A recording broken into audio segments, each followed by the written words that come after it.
I'm freaking out, man. He's good. He's good. No, I'm not good.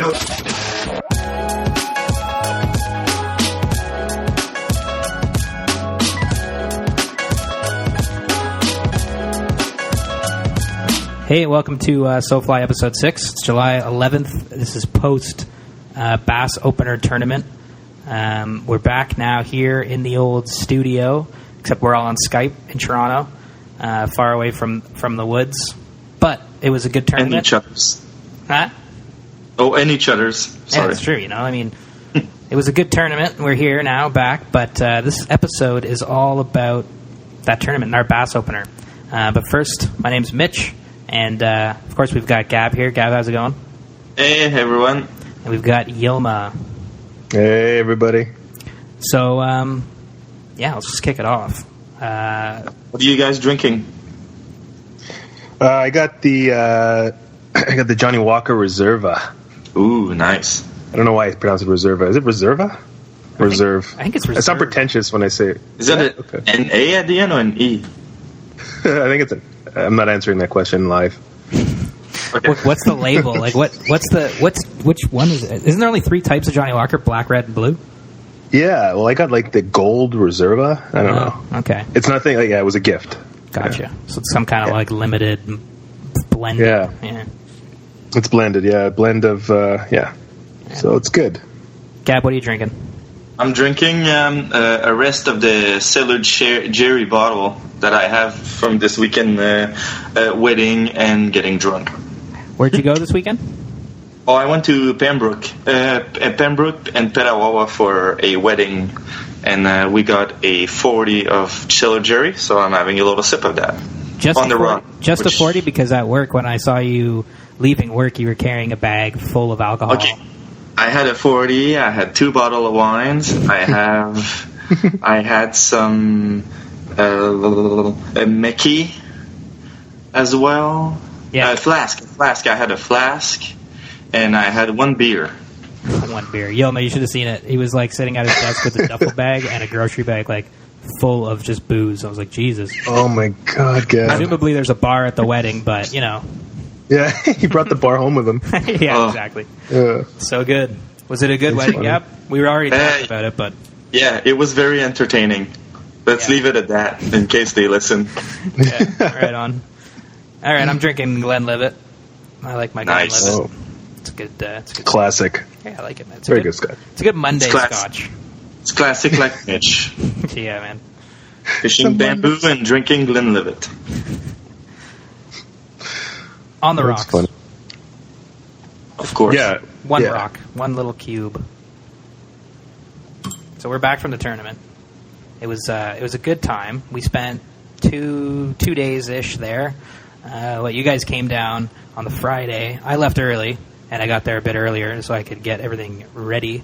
And then I had 3 buddies of mine from Ottawa come down and battle us in this. Well, we're calling it a tournament, but really it was just the 6 of us kind of fishing, and whoever caught the most. It was kind of an honor thing.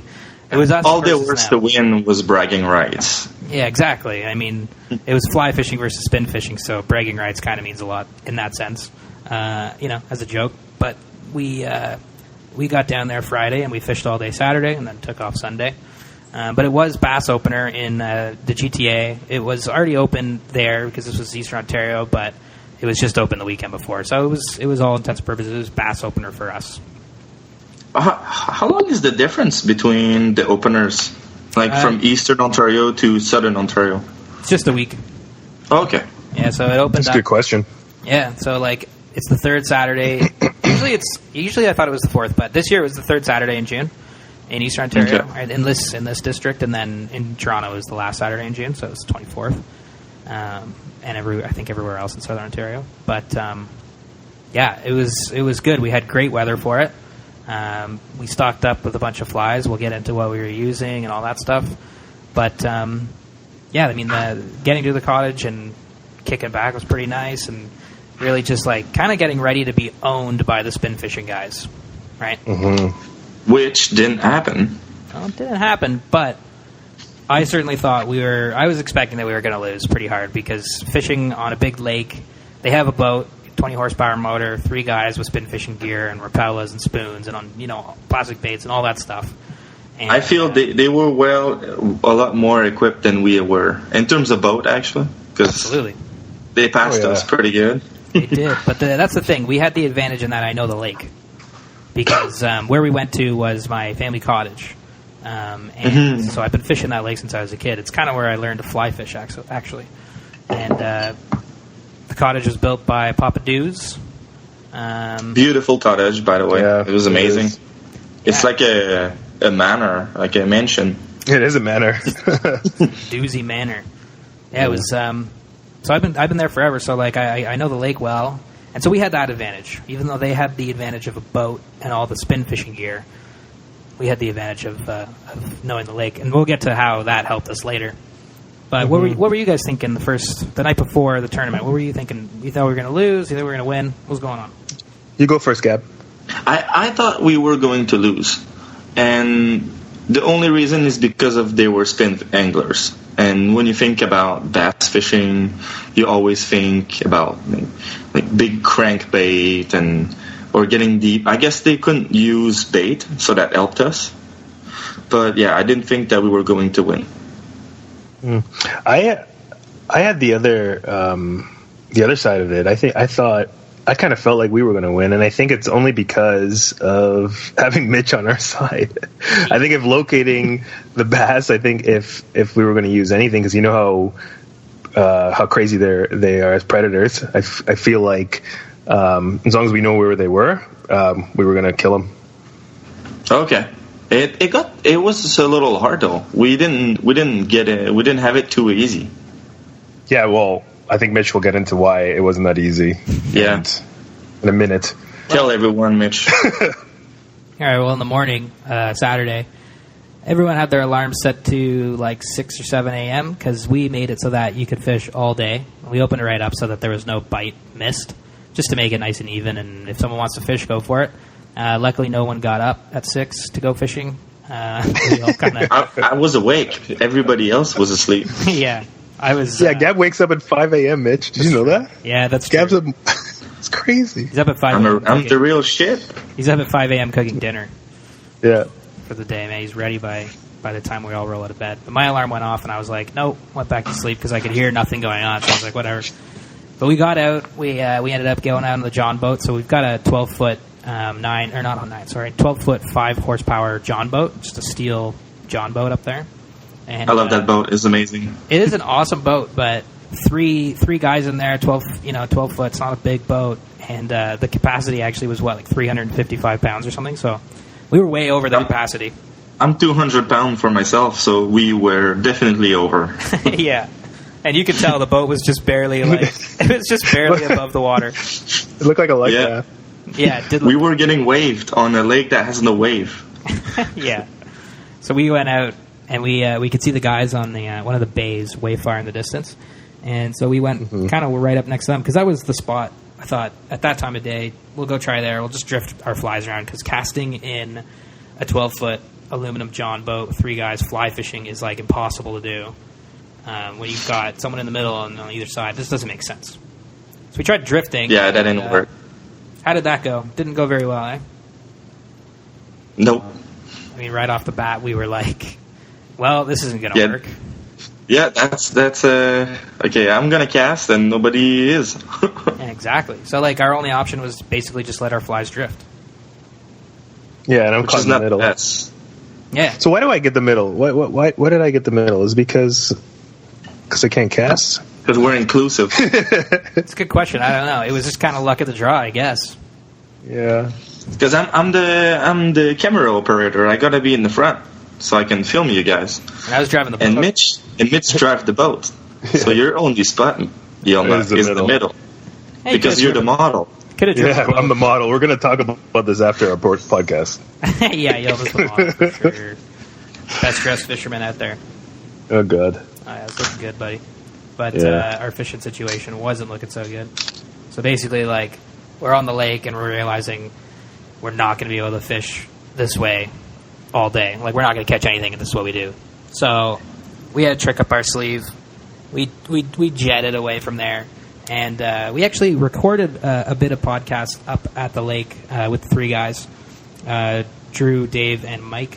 and they had some funny stuff to say about us driving back to the cottage right off the bat.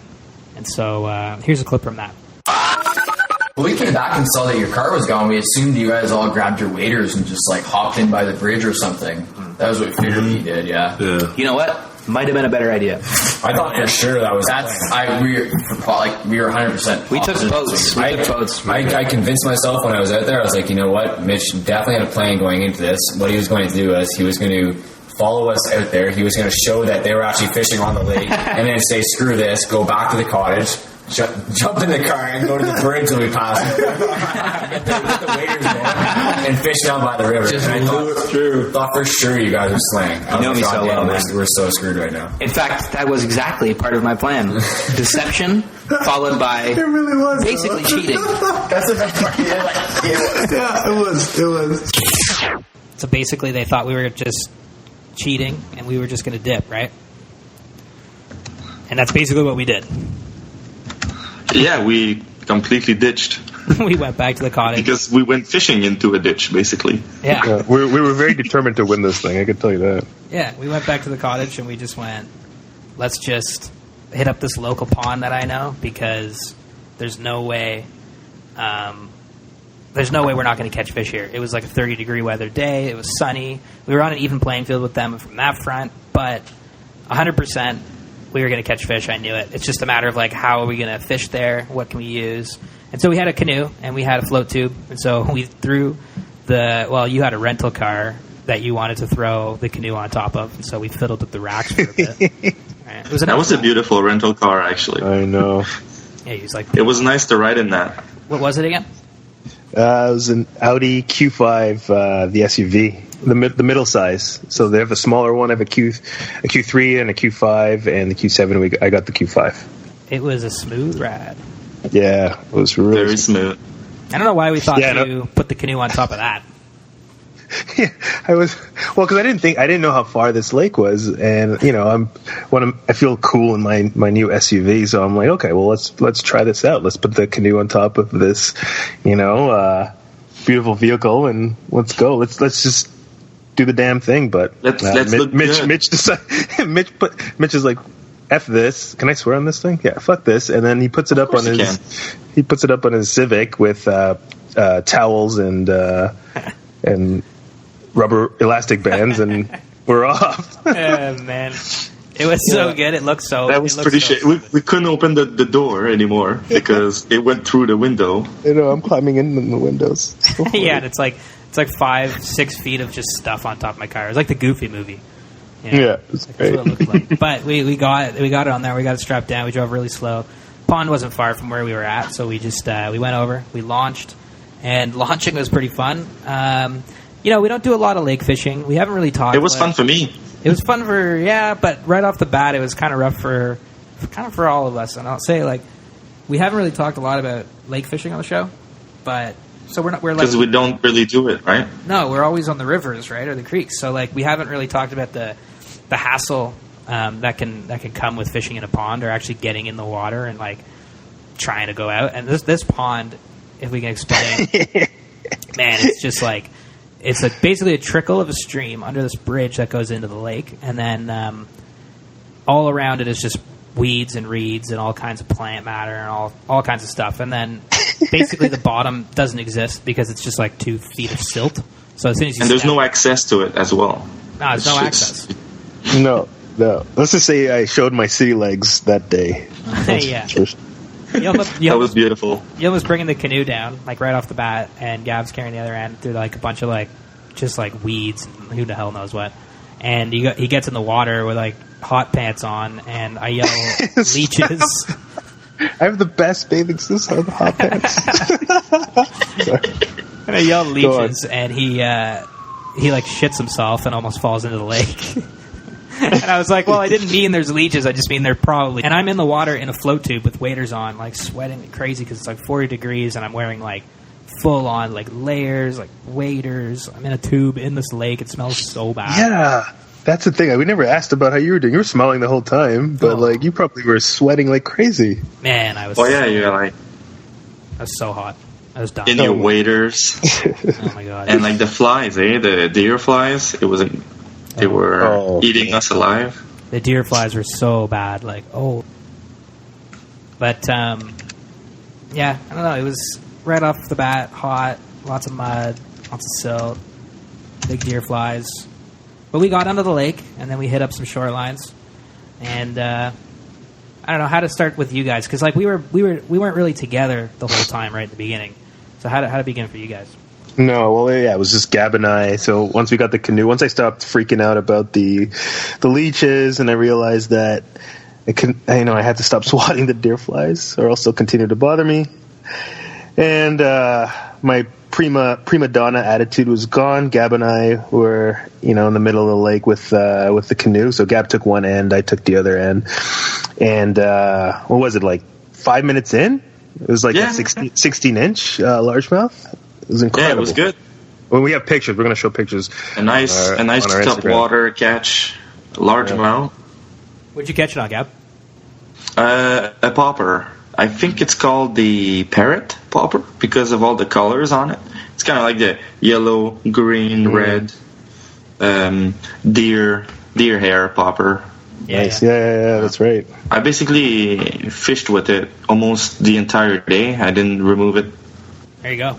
That's the good thing about bass fishing. You can put on a fly, and really it's about your presentation and being in the right spot. Like if your fly is on there, the thing's going to go for it as long as it's the right time and you're presenting it the right way. Because I always present it the right way. Yeah, man, that's right. Cast it out nice, slap it on the water, slap it. Yeah. And what was the word we said? We invented it. Ploop ploop. Ploop. Ploop ploop. Hashtag ploop. Are we hashtagging ploop on SoFly? Yeah, we should. And it's the sound of a Gab's popper on the water. Ploop. We actually have another clip about that, and let's listen to it. Yeah, just go in front of the lily pad. That's it. And then just plop it. But like, I'm patient, I don't go plop, plop, plop, plop, plop, plop, plop. Okay, go plop. Yeah, he kind of does. He kind of does, doesn't he? Yeah. Really? It was a bit half and half. Yeah. You were so stoked. You think I get excited. You get excited. You think you're being patient, Gab, but you're not. You're super stoked. Yeah, you're super stoked. So you're catching fish. But like, sometimes I go too fast. Sometimes I go really fast, and then I realize it, and then I go ploop, and I count to 5, ploop. Count to 5. Yeah. It's a great noise, by the way. Bloop. Bloop. Yeah, it's great. That's a great one. Can we hashtag Bloop? Okay, well, guys out there, SoFly posts, we're going to aggregate all our posts under the Bloop. Aggregate everything under hashtag Are we starting a new hashtag right now? Yeah, hashtag Bloop. I think it'd be PLOOP. Really? Oh, yeah, that makes sense. Right? That makes sense. Bitch. 2 O's is ew. 1 O is just plop. That's a I said. If you have 1 O, then it's plop. It's plop. If you have 1 O, it's plop. But since I'm French, maybe it's PLOU. If you get one, get really. You use that excuse when it comes to that too much. I use that excuse all the time. So basically, like the first 5 minutes, you got a fish, and then I got a fish, and then we kind of we're catching largemouth. We caught a fish at the same time. Yeah, we did. We had a double header. That was pretty cool. Yeah, that was cool. Actually, the mechanic too of the actual tournament, we were doing it by inches, so we weren't doing it by weight, just because catch and release, it's more effective when you measure it inches. They spend less time out of the water. You're not putting them in a bag. You're not lifting them with a scale. You're just quick measure the inch, get them back in the water. So in our effort to practice catch and release effectively, we did an inches tournament. So first, it was the top 3 fish, so the longest 3 fish won. So you just combine the inches, and then that's the winning total. And for us, since we were catching multiple fish, we were able to pick our inches. I think the other guys only caught 3 fish, so it was the total of their fish. Yeah, that's not bad, eh? It's not bad. We were gonna pick our fish we wanted to count. These guys had to count every single inches. It worked out really well. It worked out really well. But I mean, I think that we got lucky in that we cheated. That I was just thinking. I don't about know if that. that's it. I don't know if it was. I don't think it's cheating because we used the pond. Because basically, the only thing that separates that pond from the lake is a bridge. So we could call it a bay if we want. It is a bay. You know, it's actually called Mud Bay. It's Mud Bay. So See, there you go. It is part of the lake, but yeah, I just know I knew it was a fire spot. I've caught so many bass there, and it doesn't get fished that much. So, but at this time of day, we're fishing. So first 5 minutes, we basically had a double header on like in the first 20 minutes, and then but the guys were out on their boat, and this was probably noon, something around that. Yeah, around noon, one noon, because we went. It was about we 1. Went back to lunch. About 1, right? Because we went back to get some grub. So let's hear what the guys are doing while we were out on the pond. 1:00 p.m. rolls around. Where were you guys? We had just head back out into the lake. Yeah. Coming out from the small little inland where we started. We went to the island originally, so we said we'd go the opposite side and probably head more towards... where were we? A spot that looked, in our mind, prime. Lodge? Past the lodge. Okay. So it was just to the left of that, and it looked absolutely prime, and that's a big downfall that we have. It's looking out, and it looks great, and we get there and realize we don't know what to do. Mm-hmm. Yeah. not what to do. That sounds very bad. There's a bunch of times where we got to an area where we thought there would be tons of like coverage or weed beds, and it just ended. Like in a sharp line, the weeds just ended, and we thought that we'd be able to fish at a certain distance, just nothing past that. Yeah. But that's what it's like on the lake. Yeah. Well, good. Yeah, like the weeds weren't bad structure, but like, you know, as soon as you get in there, you see it's just all sand. You know, there's no rocks, there's no fallen trees or anything like that. There's just like little individual weeds sticking up, and like from a distance, it looks like good greenery coming onto the water, and you think like, okay, you know what? There's going to be some pretty good lily pads there. We'll get the top waters going. But as soon as we get in there, you know, it's super scarce. Like it's. We just get in there and we just see a bunch of sand at the bottom and we go, shit, okay, got to relocate. And then that's when we got the word from you to go to this certain spot called Largemouth there. And sat there for 2 hours maybe? Sat there for probably, like an hour and a half or something like that. Didn't catch another thing. It was just tough. It was one of those things where, you know, it looked like good structure on top, and then as soon as you get there, you just see it's just sand at the bottom. So yeah, it doesn't sound like they were having really that too good of a time. Which is good. Yeah, it worked out well for us. They couldn't really find a good spot to go to, but eventually we warmed up because we're still in the pond. We were there for a few hours and we were catching fish. Like we were catching lots of fish. Sorry, what is we? Oh yeah, me and Mitch. Yeah, well, I hope my 4-inch perch was added to that list. Oh baby. That's what put us right over the edge. Yeah, I think so. I think what that did, I think my perch might really, because we were at 41, and I think that the next 4 inches, I think that's what did it. I think actually I was the hero of the day. Oh, hell yeah. Yeah. Cool. Agree to disagree, like I say. Yeah, Gab and I were just catching bass. Like, that gets boring, man. We need, like, a more exotic type of fish. Something You do. Yeah, we need a 2 inches perch. Yeah, I'm catching so many big bass. It gets boring. Gab. It was 4 inches. 4 inches? Okay, I'm sorry. 4 inches. The best part about that is the small little fish attack flies the same size as them. Yeah. Like your fly, you're using a big streamer, like a big, what was it, white? Was it a white streamer? No. I put on the white streamer after because I got frustrated. But I had a popper. I had like a little. Oh no! I had a little frog. I had like a really. Yeah, very small, like floating. Well, to at least mimic, the frog pattern. But yeah, and then I switched to the streamer afterwards, and then I gave my rod to Mitch, and he caught. What was it like? Was it the 16? Yeah, okay, we'll talk about that later. That was nice. Oh yeah, man. So like we were floating around for a while longer. We went. See, you'll know you made a difference with the fly. Yeah, because he keeps complaining he didn't catch, but he made a difference. He gave you his rod, and you caught a fish with it. That's true. It was your rod, it was your fly, everything. It was a nice fish too. That was like my biggest biggest largemouth, I think. Rub it in. Yeah, I was just silent. Oh man. But No, I'm happy. That was good because we went to the other side of the lake and Gab and Yilma were in a canoe. I thought they were going to tip like 50,000 times. They both looked kind of like frustrated. They were catching fish, but they were getting eaten by horseflies. And like those two guys in a canoe, you guys are huge, man. You guys are big guys. And I wasn't really a good coworker on the canoe. I was kind of like a little bit selfish. Tell us about that. What were you doing? About what? About your canoe endeavors. Because like I said, I was in the float tube. I could just see you guys almost falling over, and like it was barely above the water, and lines tangling, and I'm just in my float tube catching fish. I think Yilma was getting antsy to not get a popper in the face. Yeah. Because I was casting like crazy.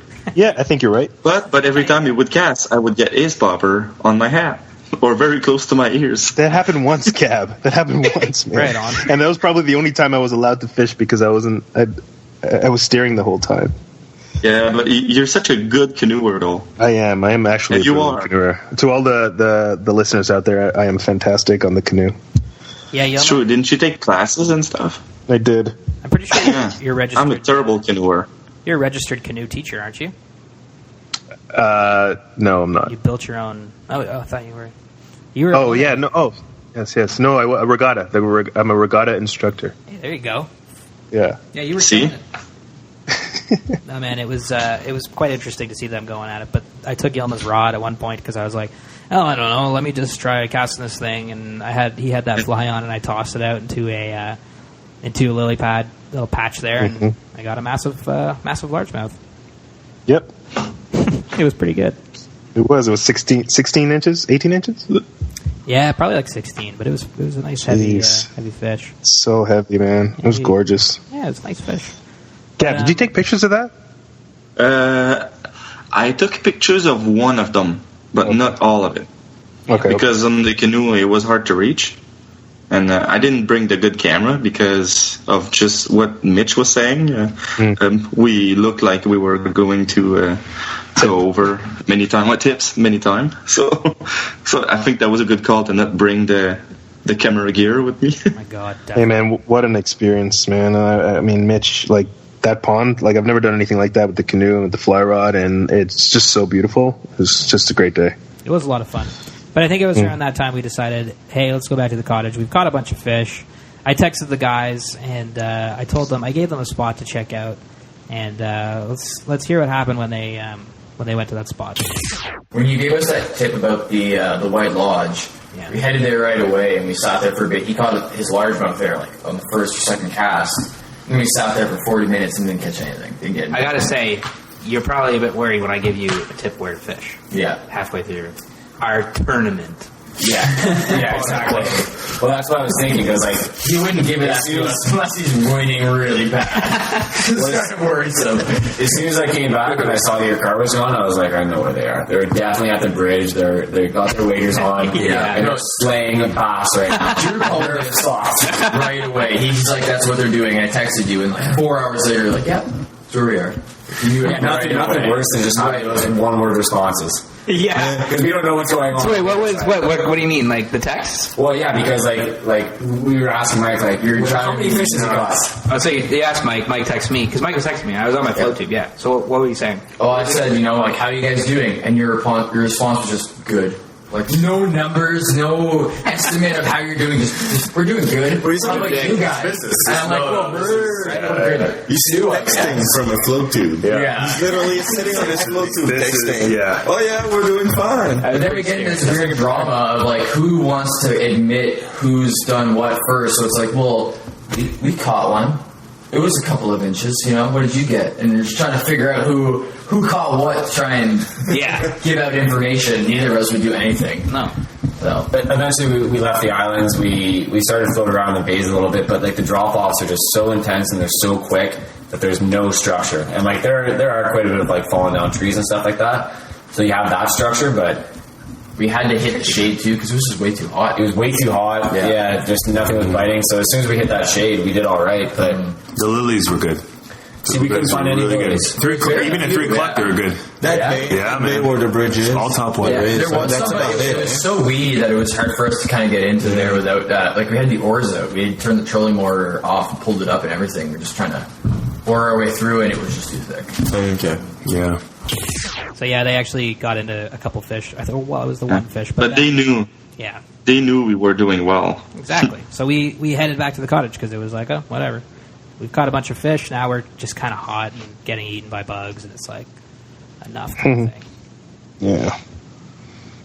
Oh, and I wanted to come back with that just because it's bragging, of course. I do that all the time. But who said would catch the first fish? Oh yeah. And who did? I can't remember who said it actually. Who's on first? Who's on first? Me. What's on second? I don't know. I didn't say who was going to be second. I can only call the first one, and of course it was me. Yeah. And that night too, when we went back after dinner, I said I'm gonna catch the first fish, and I caught the only fish. I feel like you have psychic powers, psychic abilities, man. Yeah, man, I'm a prophet. A prophet. Oh, God. That was So- good. It was good. Gab did call he was going to catch the first fish. He did, and he got it. Well, you caught more than I did, so I can brag all I want. I caught the first one, but you caught the biggest one. Friends, I think we're missing the point here. We're not competing against each other. We were competing against the spin guys. True, that's true. And we even Because we know we won. So well, that's the thing. We won, and I was surprised that we won. I was like, wow, I thought they were going to do so well, but we talked. I thought so too. Yeah, because it was perfect weather. We were on the same playing field. They just had gear and they were on a boat. They could move around, all that stuff. But we lucked out. But we talked to them after about seeing if they would switch into fly fishing, and see if that's something that interests them. And let's just hear what they had to say about that. When I picture a fly fisherman, I feel like there's a lot of people that go out and just like spin cast and stuff, and they wear whatever the hell they want, and they picture whatever, and then you see the knowledgeable people. They're wearing beige, they're blending in, and when you look at them, they're fly fishing. What do you think about fly fishing, Drew? Well, no, I'm sorry. I'm just looking at your shirt right now and I see a bunch of hammerhead shit. Like proper Seriously? fly fish apparel. And I'm just looking at Mitch right now. He's got this hammerhead shirt. I'll take a photo right now. We'll The post it San later. That's amazing. You guys need to see the shirt. It is pretty great. It's a great shirt. It's a good shirt. But I mean, like, thankfully for Dave, Mike, and myself, like, we get so much free gear from SoFly fly fishing. It's absolutely insane. Absolutely. They give us free apparel. They have custom made shirts for us. absolutely. They give us fly fishing rods absolutely free. I don't know how they afford it. Can you speak on that a little bit? Drew, we do one thing here at SoFly, and that is pimp people out. Bam! Yeah, we don't have any gear or anything, but we We could. We've got an art director, writer, and photographer. We can pimp people I'd up. be opposed to buying some SoFly gear. Some shirts, man. Well, that leads me to my. Yeah, well, I just want the gear. I just want people to know. I don't want gear fishermen wearing SoFly shit. Hey! Like, we're gonna. That leads me to my final question. You guys gonna join the dark side? Fly fishing? Yeah. Drew, what do you think? You gonna be a fly talked fisher, about it Drew? all day. Yeah, we talked about this on the boat a little bit, and like for myself, I just started to fish probably 3 years ago or something like that. I just think fly fishing is such an art form that I really have to master spin fish and bait caster and everything like that. And That will make you be understand a it. better fly fisherman. I mean, I've dabbled a little bit. We went upstate New York with Mitch and Dave. You brought them, man. Yeah, it was great. Lucky. It was fantastic. My boots were small as hell because I was wearing Mitch's, but you know what? That's Hey, we're friends now. You can wear I have two. That's true. Yeah. Yeah, he's gonna give you his saltwater boots, and you're gonna pop out and break your run. They're okay in the summer, okay? right. They're okay in the summer. No, I'd love to. Down the line, listening to the podcast and everything like that, it really makes me want to get into fly fishing much more. You guys are super knowledgeable, and it's really enjoyable to listen to the podcast. And it's definitely something that I want to get into down the line. It's expensive though, right? Like for a good fly rod. Well, for instance, what would you guys recommend for a first fly rod? Price range. What would I be looking to get into? Like for a whole kit, I would say $400. Guys. 400. Before we get into the prices, episode 1 talks about that. Yeah. If you go to what's the big guy up on the 400?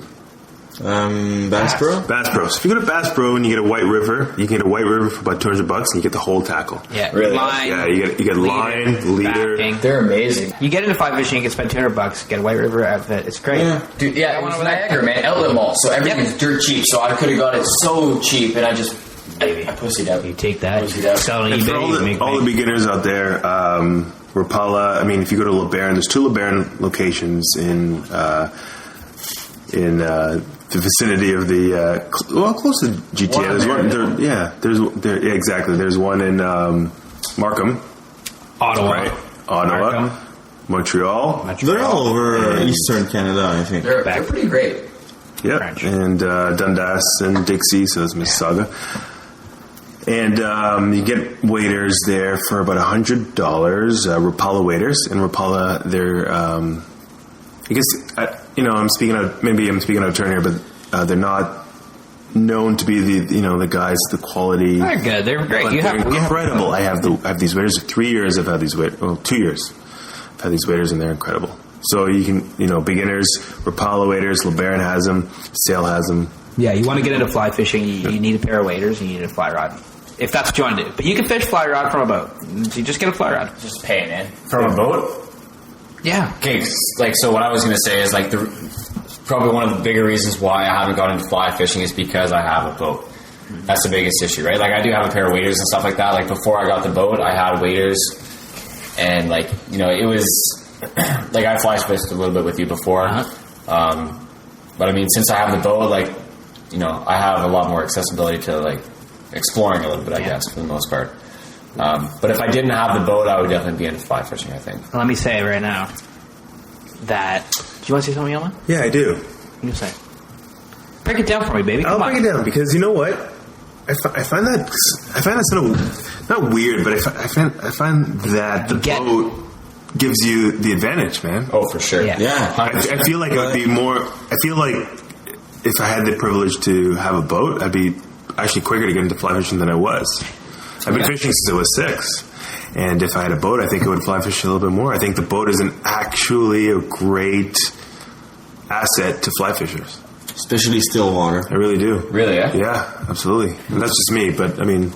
I just think it's always like what you're saying is there's always that image of a fly fisherman on the side of a creek, that old school image, and I think that's completely changed now. Yeah. Like you can easily hit it from Absolutely. Good point, yeah. I didn't even think of that. But for me personally, to kind of wrap that up, is I don't know. There's for me, like watching Gab go at it, and it's fantastic what he does. Oh, it's beautiful. It's so beautiful. Oh, stop it, guys. Guys, we're going to be taking pictures for you. Look at our social channels.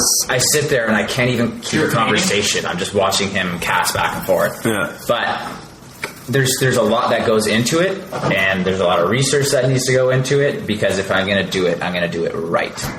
And that's my big thing for it, which it's pure laziness. Super tough learning curve if you don't have somebody like, Gab, Mitch, or Yelma to learn from, because You need to have we don't know. mentors. Like, you can only really learn so much from YouTube. Like, you actually have to have somebody to show you how it's done properly. And our Mitch was great on the upstate New York trip.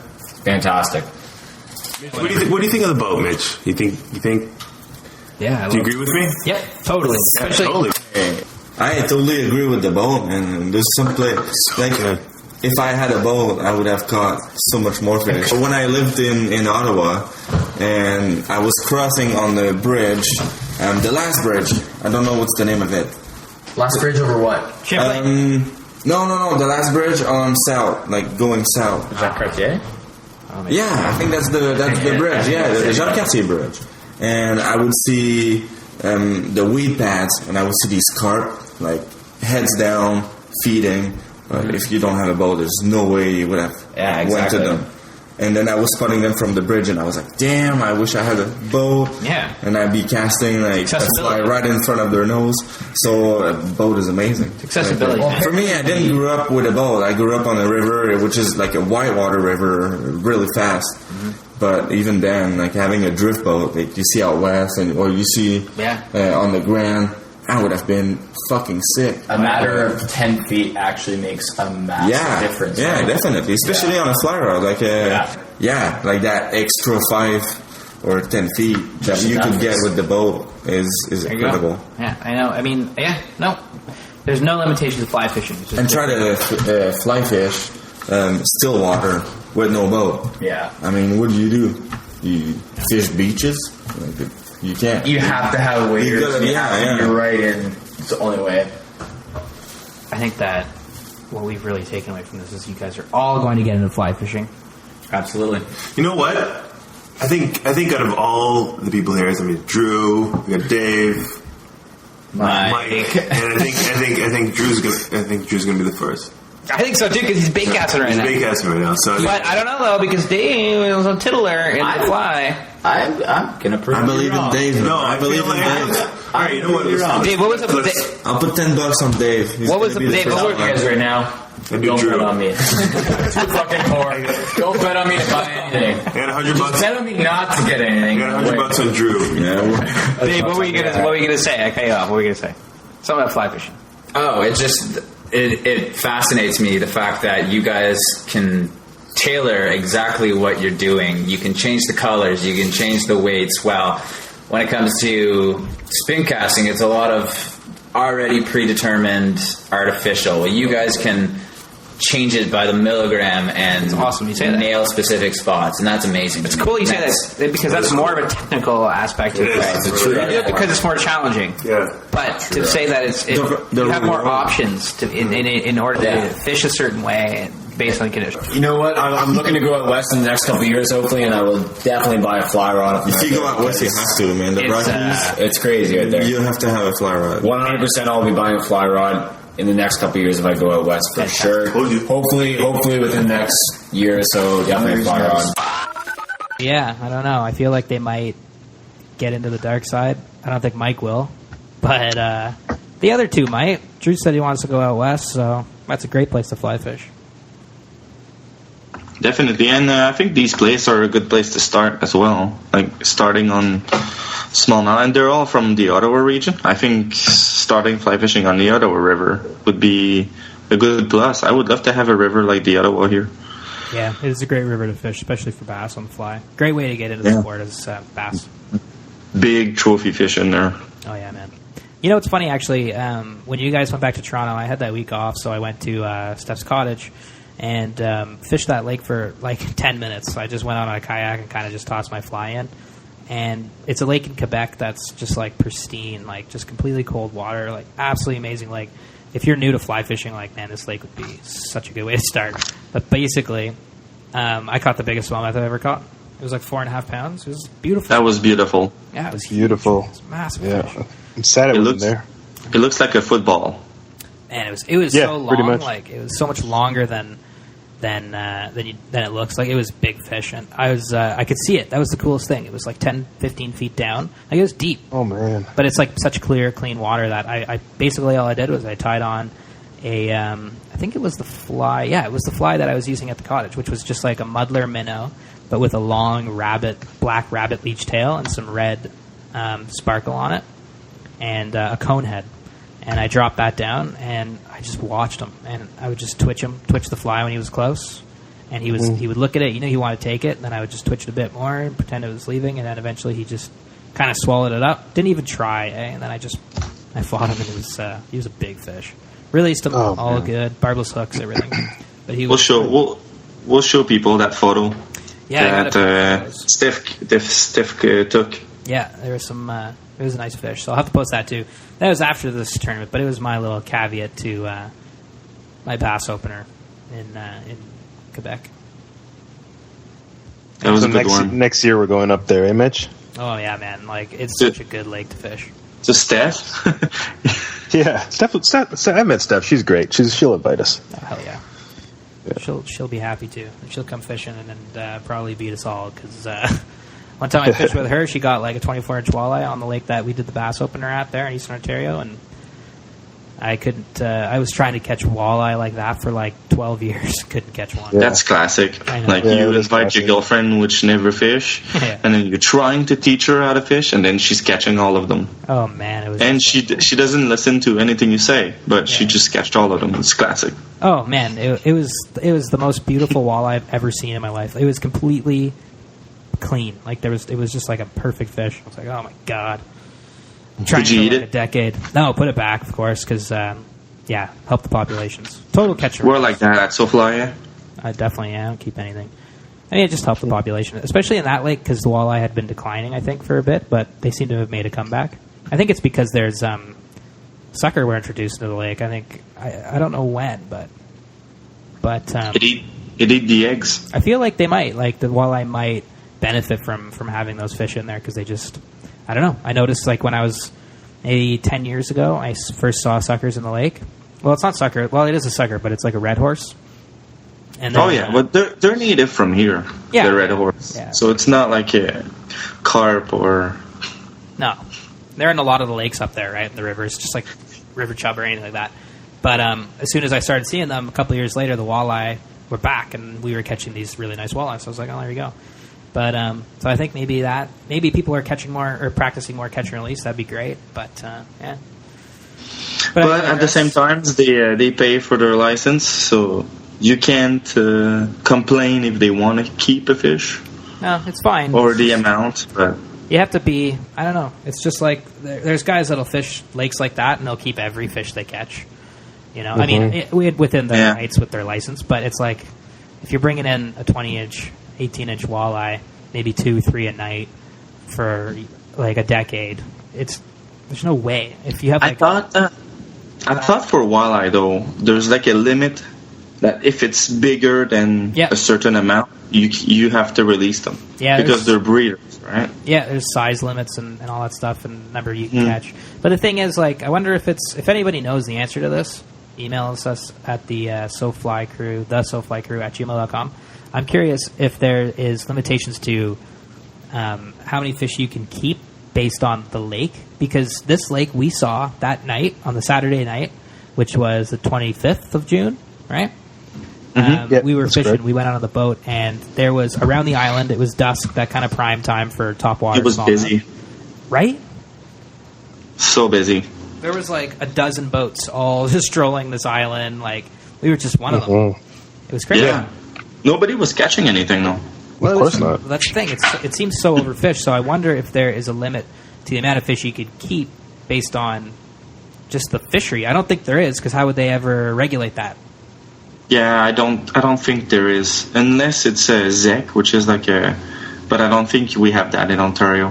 What's that? So, ZEC is a zone of control harvesting, something like that.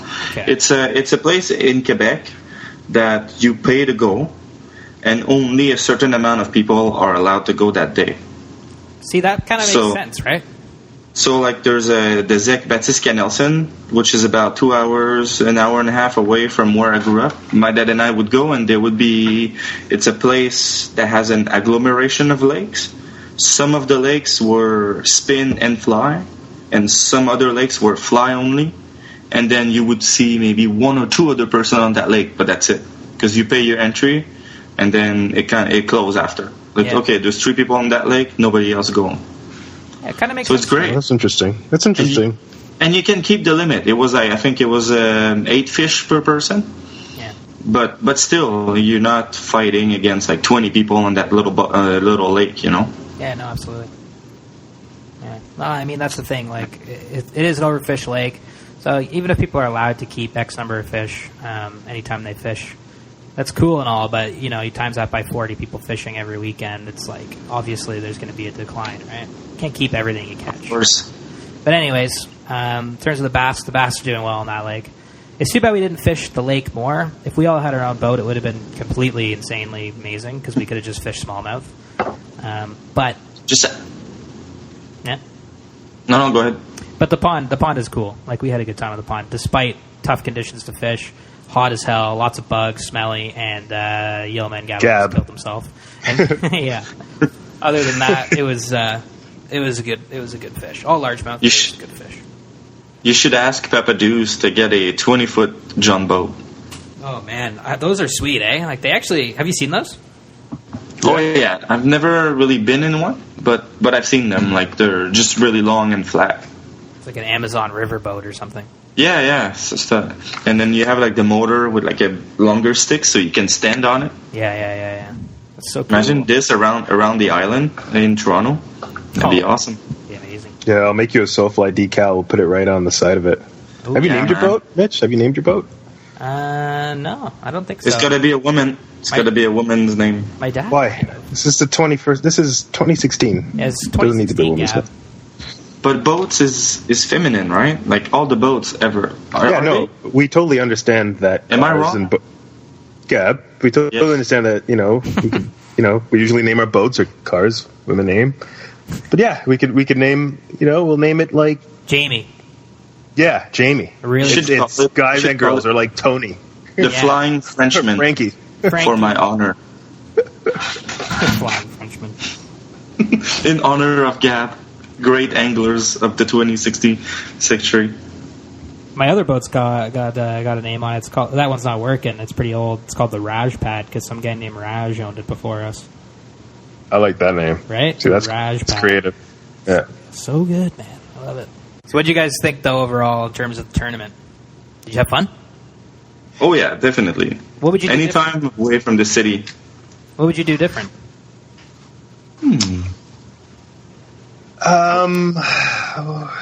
Presuming you would do something different. Yeah, I think I would bring my waders, and I think I would bring a flow tube. Yeah. I think I would do. I think I would do it the way you did it. If we were going to do the same thing we did this year, which is to hit the pond, I think I would have done it the way you did it. I think being alone on the pond and just having that freedom to cast and just that that leeway to do all that. I think that's the way to go. I don't know if I'd do it in the canoe again. I think Yilma's right. Or I would do it in the canoe, but maybe on my own, so you can stand on it. And like, I think Rob at Drift's going to give me one for free, just cause. So I'll just. Oh, a spinning rod? Yeah, if Rob's listening, thanks, Rob. The guys had some nice words to say about Gab, and he wants us to include this clip in the show. So here it is. I've never fly fished before in my life. It's something that I find like incredibly fascinating. Watching like you fly fish today was kind of amazing. Just on the dock, just like the cast is kind of cool to watch. So who do you watch? Wait, Gab? Yeah, Gab, great cast. But at the same time, Thanks, guys. it's kind of just like I don't know what, like getting one of those rods in my hands and actually using it would be a whole different story. It's like it's kind of nice to just sit back and watch someone who knows what they're doing use it because it's kind of entertaining. I know what I'm doing. I don't know. Well, you know more than I do, for sure. Sometimes I don't. And just for the audience out there, Gab is an incredible caster. He's fast, and it can, if you blink, you'll miss his the beauty of it. But if you keep your eyes open, it's gorgeous. How's that? thank you. It feels really good. Yeah, your cast is you got a nice cast. But anyways, it was a good tournament. I'm glad that we won. I think the guys had a good time, and we got to do another bass outing or another kind of thing this summer because it's only July now, so we gotta get out there and do another fish. Yeah, Saturday. Let's do it. Everybody, check out the social pages because we're going to post pictures from the tournament. We're going to post pictures of all the bass we caught, and so check out what's our Instagram, the SoFly Crew. The SoFly Crew on Facebook as well. At the SoFly Crew. Yep, that's us. Cool. So send us any emails if you have any questions or if you want to completely rip apart anything we said. And stay tuned for the next show, right? There's a whole bunch of photo coming up. A video with Rob from Drift. Hell yeah. Outfitter. So lots of content coming in people's way soon. Check it out. Thanks for checking out episode 6, and thanks for waiting for this episode too. We're gonna be more consistent with them. We're gonna be more on the ball. Hell yeah. But until then, I'm out. Gab. I'm out too. Yilma. Yes, guys. Lovely to talk to you. We'll see you next time.